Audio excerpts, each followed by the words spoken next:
Nesse vídeo aqui a gente vai falar sobre as microcaps, né, as empresas com capitalização de mercado muito pequenas, que é onde aqui na verdade tem a maior oportunidade para o investidor pessoa física, tá? Na verdade, o investidor pessoa física ele tem mais oportunidade de ganhar dinheiro, tá, do que os grandes fundos, tá? Porque justamente como eu vou mostrar aqui, os grandes fundos, né, os grandes investidores, eles não têm muito como entrar em empresas muito pequenas pelo fator liquidez, tá? Como eu vou mostrar aqui, tá? Então eu gostaria de trazer esse tema aqui para a conversa, que é o tema de capitalização de mercado, né, o famoso market cap, aí no jargão de mercado, né.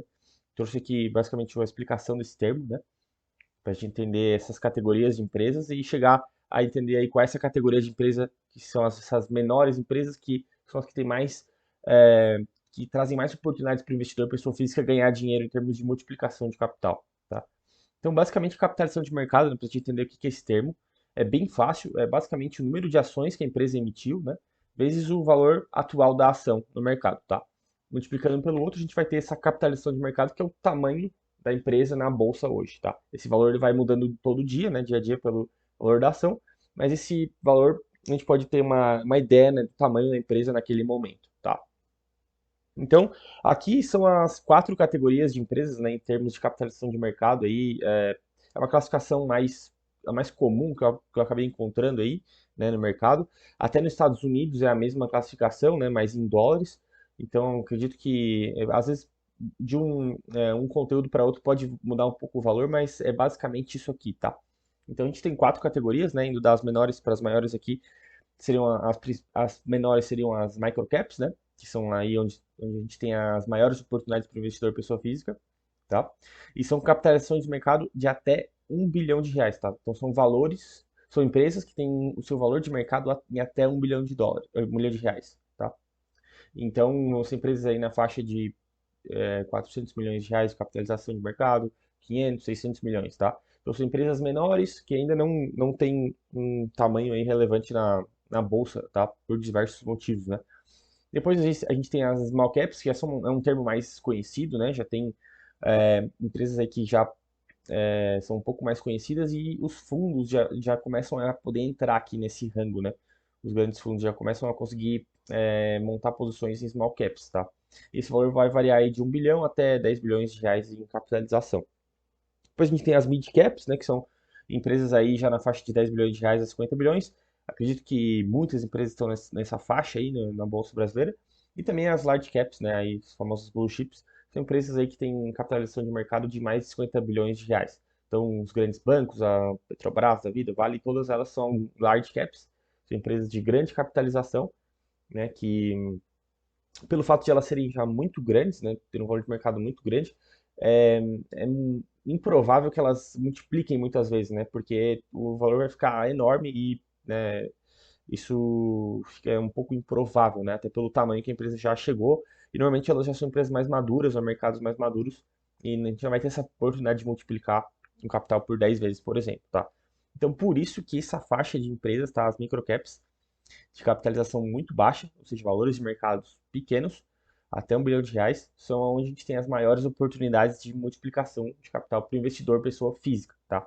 Então, todas essas chamadas 10 baggers, né, aquele termo do Peter Lynch, né, que são as empresas que ele buscava que tinham potencial de multiplicar por 10 vezes, algumas empresas da Bovespa que acabaram multiplicando por várias vezes, tipo Magalu, ou outras aí que multiplicaram por até mais de 10 vezes, elas já foram uma microcap uma vez, tá? Então, quando elas emitiram capital, elas já tiveram esse valor de mercado abaixo de R$ 1 bilhão, elas eram esquecidas ali, ou não tinham muita cobertura, ou ainda não eram muito conhecidas, e acabaram, né, crescendo nos seus mercados, e esse valor de mercado acabou passando aí, e muitas acabaram virando mid caps, large caps, tá?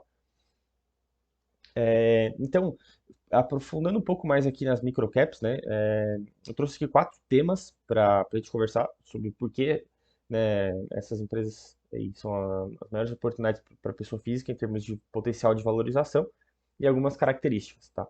A primeira, né, que é por isso que só o investidor pessoa física consegue ter acesso a essa empresa, que é o principal ponto aqui do vídeo, é a baixa liquidez, tá? Como essas empresas são menores, né? Tem muita gente que não conhece a empresa ou tem poucos analistas é, analisando essa empresa, né, fazendo relatórios sobre, né, tem pouca cobertura de mercado, vamos dizer assim. Então, essa empresa acaba tendo uma baixa liquidez na bolsa, né? A negociação dela diária na bolsa é um volume baixo, né? Talvez aí vai ter empresa que não vai negociar nem 100 mil reais por dia, né? Então, os grandes fundos, né, que tem aí mais de 100 milhões de patrimônio, por exemplo, né? Os grandes fundos de ações, eles não conseguem montar posições nessas empresas, porque seria muito inviável uma posição, né? Às vezes, para ele entrar, vamos supor que a liquidez de mercado, a liquidez, né, de uma microcap aí seja na faixa de 50 mil ou 100 mil reais por dia. Né? O máximo que ela consegue comprar é 50 mil reais no dia, 100 mil reais. Essa, essa compra, ela vai representar muito pouco para o patrimônio do fundo. Então, o fundo não consegue montar posições relevantes, né, ou grandes dentro dessa empresa. Então, acaba sendo seria uma posição de 0,0001% do portfólio, então eles preferem nem alocar, para não dar trabalho de ter mais uma empresa lá, né, que não significa, não tem nenhuma relevância na alocação do patrimônio. Tá? Então, eles preferem nem entrar, e até porque se eles montarem posições maiores, eles não conseguem sair depois. Porque um dia ruim de mercado numa microcap, tu não consegue desmanchar a posição, tá? Se deu alguma coisa ruim na empresa, né? Ou tu chegou a alguma conclusão que tu quer vender a empresa ou desmontar a posição, tu pode querer vender tudo de uma vez só e tu não consegue, né? Porque não vai ter gente querendo comprar suficientemente, tal. Então, primeira característica eu diria que é a baixa liquidez, tal. A segunda seria a pouca cobertura de analistas, né? Que gera essa baixa liquidez também. Então, é muito difícil achar relatório, análise de muitas microcaps, né? Muito também porque não vale a pena para esses fundos ou casos de research fazer a cobertura, né? Pode ser mais difícil também, porque tem menos dado e menos informação, então pode deixar mais difícil essa cobertura, né? Então, desestimula aí, às vezes, esses players do mercado que fazem cobertura de empresas, né? Deixando a empresa um pouco mais esquecida e acaba sendo uma oportunidade, né? Para a pessoa física, se ela quiser aprofundar ali e estudar essa empresa, né? Ela vai ter um diferencial. Elas têm maior volatilidade, né? Por ter uma baixa liquidez. Então, isso acarreta em mais risco, né? Pode ter a variação do teu capital ali dia a dia variando muito mais do que ações maiores, ou o próprio índice Bovespa, né? Isso caracteriza para muitos perfis de investidores mais risco, né? Mas vamos lembrar aqui que o risco para muita gente no mercado é volatilidade e para o value investor o risco é a perda de capital permanente, ou seja, o risco para o value investor ele está comprando a empresa acima do que ela vale, tá? Então não importa se o preço varia muito para cima ou para baixo, se o investidor está seguro de que ele está comprando algo, né, que vale mais do que ele pagou. Então, teoricamente, a volatilidade importa mais para fundos e investidores que especulam um pouco mais, assim.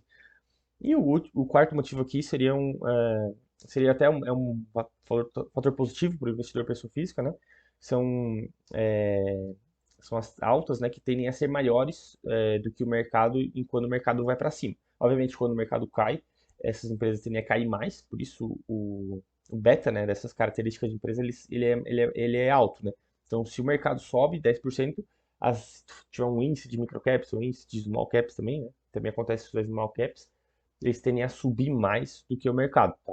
Então, tem muita gente que aposta, né? Gosta de apostar em índices de small caps, por exemplo, que também são voláteis em momentos de bull, né? De mercado para cima, porque elas tendem a valorizar mais do que o Ibov, né? Ou as empresas grandes, tá? E eu trouxe aqui três exemplos de empresas, né? Três empresas que eu já investi em algum momento atrás, alguns anos atrás. São três empresas que estariam dentro esse rango aí de empresas microcaps, né? Até 1 bilhão de reais de valor de mercado. Na verdade, elas estão aí até numa faixa de 300 a 500 milhões de reais de capitalização, tá? São empresas aí do sul do Brasil, né? Empresas bem menos conhecidas, muita gente nem conhece esse tipo de empresa. São empresas que têm muito pouca informação, mas que têm uma boa gestão e um bom balanço, tá? Muitas delas aqui, se a gente for olhar elas têm um ROI, né, indicadores de rentabilidade muito bons e um valuation atrativo ainda, tá? Então, são três empresas aí que eu acho que valeria a pena dar uma olhada, né? Eu já fiz um vídeo da Metalúrgica Rio Sulense há um tempo atrás e acredito que dá para fazer uma análise no futuro aí da Excelsior e da Graziotin também. Eu terei que voltar a olhar, faz tempo que eu não olho o balanço dessas duas empresas, mas acredito é que possa valer a pena o estudo, tá? Então é isso aí, pessoal. Aqui acredito que estão as grandes oportunidades para multiplicação de capital para o investidor pessoa física, tá? É aqui que eu acho que o investidor pessoa física que gosta de estudar a empresa deveria colocar um pouco mais de atenção, porque aqui é onde ele consegue se diferenciar de fundos de ações, tá? Se tu quiser deixar teu capital alocado com um grande gestor, beleza. Mas se tu quer investir por tua conta, vale a pena focar aqui o estudo, né? Principalmente, porque é aqui onde tu consegue ter um diferencial dos fundos de ações, tá? Beleza? Então é isso aí, rapaziada. Agradeço deixar o like aí no vídeo e se inscrever no canal. Beleza? Até a